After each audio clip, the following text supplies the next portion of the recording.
Chapitre 67. L'humanité des apôtres, comme elle est lourde. Jésus dit: Petits gens, beaucoup de travail aujourd'hui, mais nous sommes en retard d'un jour et on ne peut marcher lentement. Je t'ai donné la force pour ce travail aujourd'hui. Les 4 contemplations, je te les ai accordées pour que tu puisses parler des souffrances de Marie et des miennes qui préparent la passion.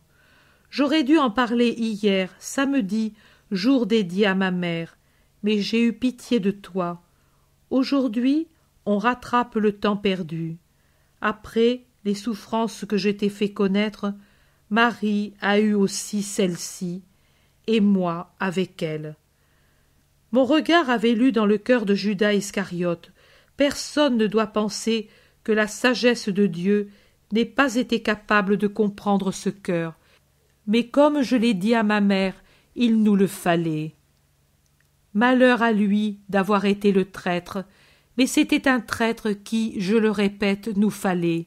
Il était dissimulé, rusé, avide, luxurieux, voleur, mais d'autre part intelligent et plus cultivé que les autres.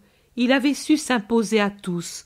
Audacieux, il m'aplanissait le chemin, même quand il était difficile. Ce qui lui plaisait plus que tout, c'était de sortir du rang et de faire valoir sa place de confiance auprès de moi. Il n'était pas serviable par l'effet d'une charité spontanée, mais c'était un de ces hommes que vous appelleriez faiseurs. Cela lui permettait aussi de garder la bourse et d'approcher des femmes. C'étaient 2 choses qu'il aimait effrénément, avec une 3e, sa charge privilégiée. La pure, l'humble, la détachée des richesses terrestres ne pouvait pas ne pas avoir de dégoût pour ce serpent. À moi aussi il me faisait horreur, et moi seul, avec le Père et l'Esprit, nous savons quel fardeau j'ai dû porter pour pouvoir endurer son voisinage, mais je te l'expliquerai à un autre moment. Pareillement, je n'ignorais pas l'hostilité des prêtres, des pharisiens, des scribes et des sadducéens. C'étaient des renards astucieux qui cherchaient à me pousser dans leur tanière pour me mettre en pièces. Ils avaient faim de mon sang, et ils cherchaient à mettre des pièges partout pour me capturer, pour avoir des armes, pour m'accuser, pour me faire disparaître. Pendant 3 années, ils n'ont pas cessé de me dresser des embûches, et ils ne se sont apaisés que lorsqu'ils m'ont su mort. Cette nuit-là, ils ont dormi heureux. La voix de leur accusateur était pour toujours éteinte. Ils le croyaient. Non, elle n'était pas encore éteinte. Elle ne le sera jamais, et elle tonne et maudit ceux qui leur ressemblent à l'heure présente. Quelle souffrance supporta ma mère par leur faute, et moi cette douleur, je ne l'oublie pas non plus. Que la foule fût changeante, ce n'était pas une nouveauté. C'est la bête fauve qui lèche la main du dompteur, si elle est armée de la cravache ou si elle leur offre un morceau de chair pour calmer sa faim. Mais il suffit que le dompteur tombe et ne puisse plus se servir de la cravache ou n'ait plus de nourriture pour la satisfaire, pour qu'elle se jette sur lui et le mette en pièces. Il suffit de dire la vérité et d'être bon pour s'attirer la haine de la foule après le premier moment d'enthousiasme. La vérité est reproche et avertissement. La bonté prive de la cravache et amène ceux qui ne sont pas bons à ne plus craindre. D'où les « crucifie-le » après avoir dit « Hosanna ». Ma vie de maître est saturée de ces 2 cris, et le dernier a été « crucifie-le ». L'Hosanna, c'est la respiration qu'effectue le chanteur afin d'avoir du souffle pour monter à l'aigu.